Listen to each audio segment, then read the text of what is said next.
Yo, what's going on, guys? It's all go at Chelsea at the moment. Of course, Noni Madueke has been pretty much sold to Arsenal for £52 million.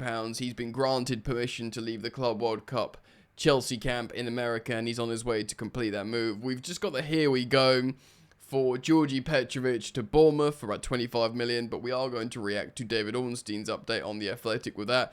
A little bit more on Nico Jackson. He could be available.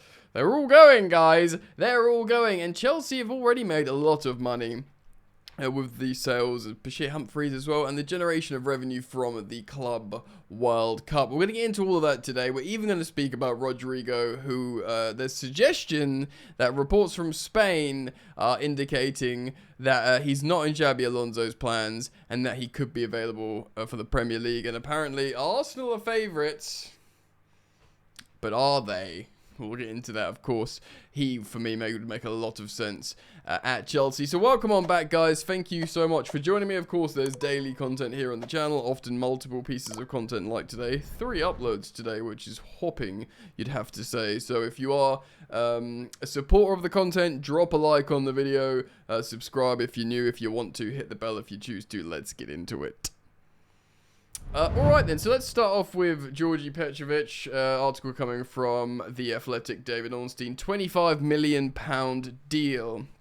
Bournemouth have agreed a £25 million deal to sign goalkeeper Georgi Petrovic from Chelsea. The Serbia international has been granted permission to undergo a medical next week with the South Coast club ahead of agreeing a 5-year contract. The Athletic reported on Thursday that Bournemouth were in advanced talks with Chelsea over the signing of the 25-year-old goalkeeper. Bournemouth have been seeking a new number 1 after Kepa Arrizabalaga, of course, returned to the parent Chelsea. The parent club, Chelsea. And, of course, he went for a subsequent sale to Arsenal. For $5 million, I forgot about that when I was adding up the cash in my head. Petrovic, who spent 2024-25 last campaign on loan at Strasbourg, he'd been given permission to find himself a new club and had a gentleman's agreement. Here's one of those gentleman's agreements that are honoured and does well. Not what Victor Gyökeres had at Sporting, but, you know, but we've honoured the gentleman's agreement. Yeah, it goes on some details here about him playing in the MLS and then for Chelsea. Liam Twomey, of course, the Chelsea correspondent, adds to this. The arc of Petrovic's career at Chelsea is confusing for outsiders. Many supporters ended the 23-24 campaign with greater faith in Petrovic than they had in Rob Sanchez. Of course, he benched Rob Sanchez. But the arrival of Maresca saw Sanchez restored to number 1 status, and of course Petrovic went on loan to Ligue 1.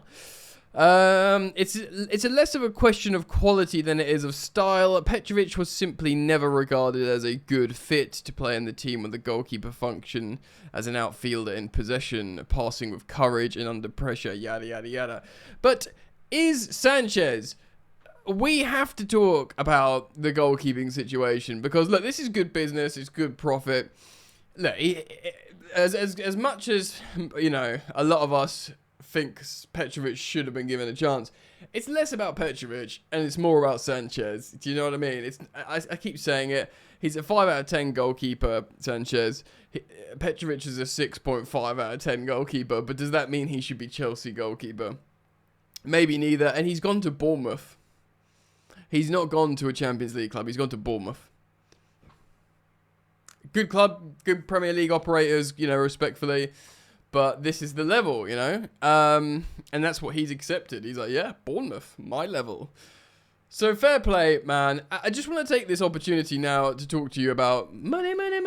Because if you think about the money we've generated so far, and I haven't like done a list of transfers. This is off the top of the dome piece.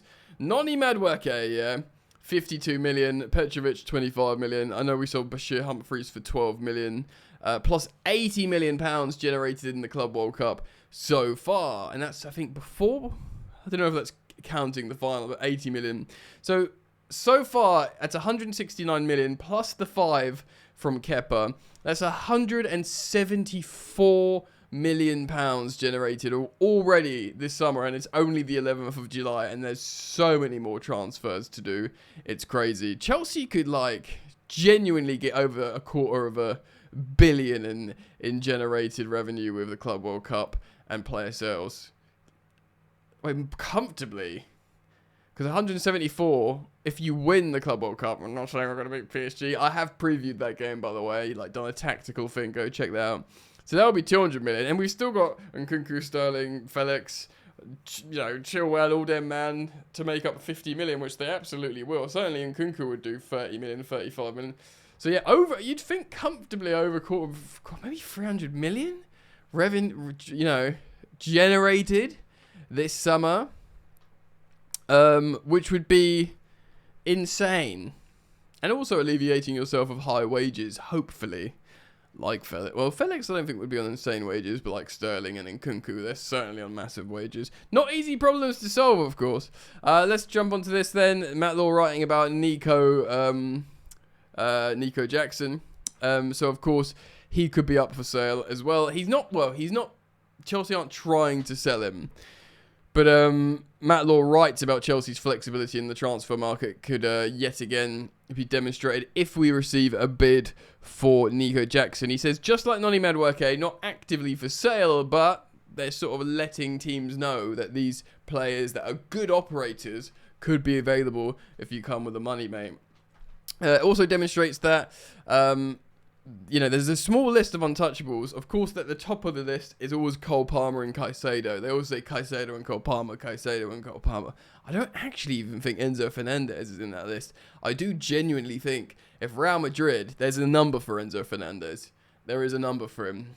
It might be over 100 million, but there's a number for him. And then Chelsea go, well, Santos can play, I think maybe the untouchables is Palmer, Caicedo, realistically, Reece James, I think, because of what he almost represents at this point, he's got value.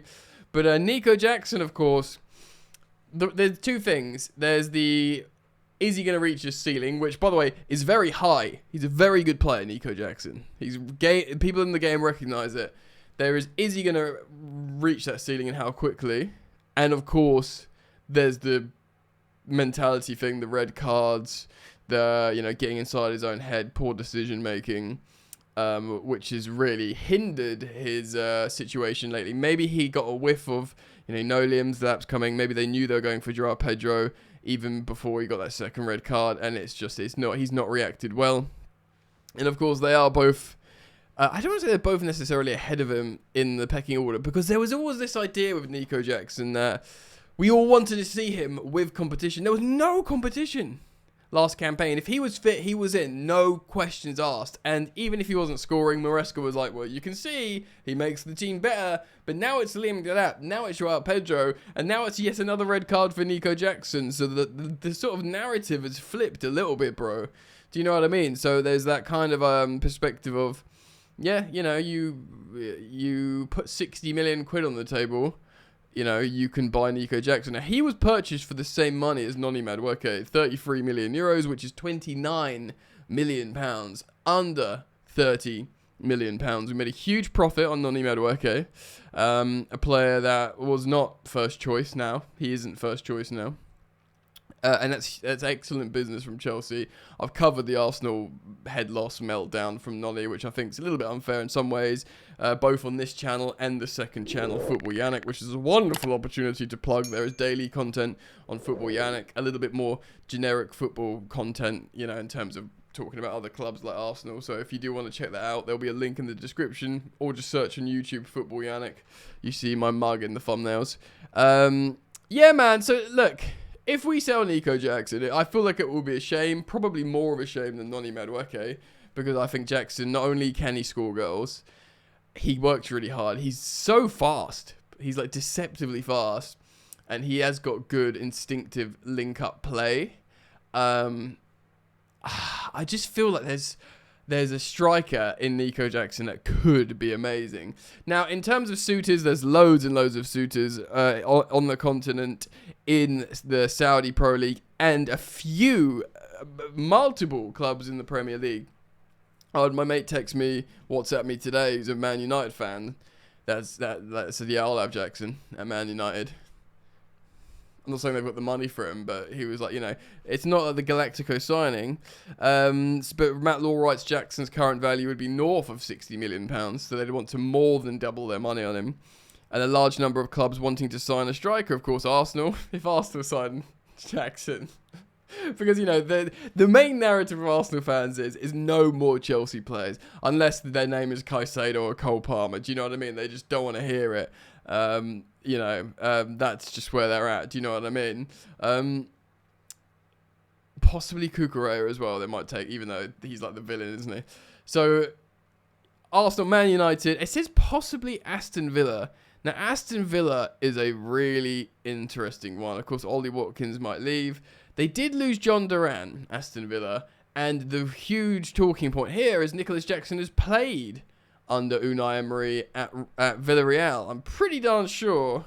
I'm just going to quickly Google it as I talk to you now. I'm pretty sure. Unai taught me everything, he's quoted saying. And I'm looking at a picture of both of them on the touchline with Nico in a Villarreal kit. So that would make the most sense. Of course, Villarreal didn't get the Champions League money, but they've done a Chelsea and they've sold the women's team to themselves. So they've got that money.